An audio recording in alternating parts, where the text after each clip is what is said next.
So ಏನೂ ಸಿಕ್ಕಿಲ್ಲ ಇನ್ನೋ ಅಂಥ ಸಂದರ್ಭದಲ್ಲೇ ಅವರನ್ನು ಇಂಥ ಹಿಂಸೆ ಕೊಟ್ಟರಲ್ಲ, ಒಬ್ಬ ಮಾನವೀಯತೆ ಇಲ್ಲ, ಒಬ್ಬ ಮಹಿಳೆ, ಒಬ್ಬ ಸನ್ಯಾಸಿನಿ, ಅವಳನ್ನು ಬತ್ತಲೆ ಮಾಡಿ ಉಲ್ಟಾ ನೇತು ಹಾಕಿ ಇದು ಕೊಟ್ಟಿದ್ದಾರೆ, ಹಿಂಸೆ ಕೊಟ್ಟಿದ್ದಾರೆ.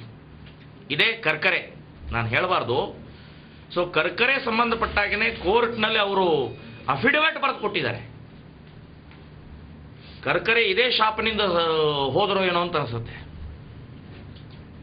ಅದು ಹೇಳಬಾರ್ದು, ಯಾಕೆಂದ್ರೆ ಅಂಥ ದೊಡ್ಡ ಸ್ಥಾನದಲ್ಲಿರುವಂಥ ವ್ಯಕ್ತಿ ಆದರೆ ಮಾಡಿದಂಥ ಎಂಥ ಕೃತ್ಯ ಇದು.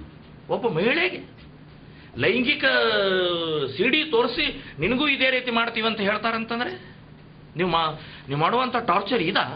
ನಿಮಗೇನೂ ದಾಖಲೆ ಸಿಗಲಿಲ್ಲ ಅಂತ ಹೇಳಿ ಅವ್ರನ್ನ ಬಾಯಿ ಬಿಡಿಸ್ತೀರಿ ನೀವು. ಹೀಗಾಗಿ ನಾನು ಹೇಳ್ತಾ ಇದ್ದೀನಿ, 100% ನಿರ್ದೋಷಿಗಳಿದ್ದಾರೆ, ಅವ್ರು 100% ಹೊರಗೆ ಬರ್ತಾರೆ. ಇನ್ನು ನಾನು ಇನ್ನೊಂದು ನಿಮ್ಮ ಮುಂದೆ ಹೇಳ್ತಾ ಇದ್ದೀನಿ, ಅವ್ರು ಅಕಸ್ಮಾತ್ ಮಾಡಿದರೆ ಹೆಮ್ಮೆಯಿಂದ ಹೇಳ್ತಾ ಇದ್ದೀನಿ, ನಿಜವಾಗಿ ಅವರು 3 ಜನ ಅಥವಾ ಯಾರ್ಯಾರು ಭಾಗವಹಿಸಿದ್ದಾರೆ ಅವರು ಅಮರರಾಗ್ತಾರೆ, ಇತಿಹಾಸ ಪುಟಗಳಲ್ಲಿ ಸೇರ್ಕೊಳ್ತಾರೆ ಅಂತ ನಾನು ಹೇಳ್ತೀನಿ. ಯಾಕೆ ಅನ್ನೋದು ಹೇಳ್ತಿದ್ದೆ ನಿಮಗೆ. ಅವ್ರು ಮಾಡಿದ್ದು ಏನು?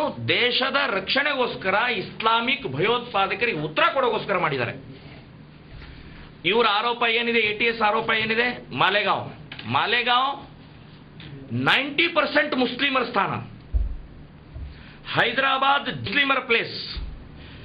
ಇನ್ನು ಸಮझौता ಎಕ್ಸ್ಪ್ರೆಸ್, ಯಾವ ಸಮझौता ಎಕ್ಸ್ಪ್ರೆಸ್ನಲ್ಲಿ ಖೋಟಾ ನೋಟ್ ಚಲಾವಣೆ ಆಗತ್ತೆ, ಮಾದಕ ದ್ರವ್ಯಗಳ ಚಲಾವಣೆ ಆಗತ್ತೆ, ಶಸ್ತ್ರಗಳ ಒಳಗಡೆ ಬರ್ತವೆ. ಇಂಥ ಒಂದು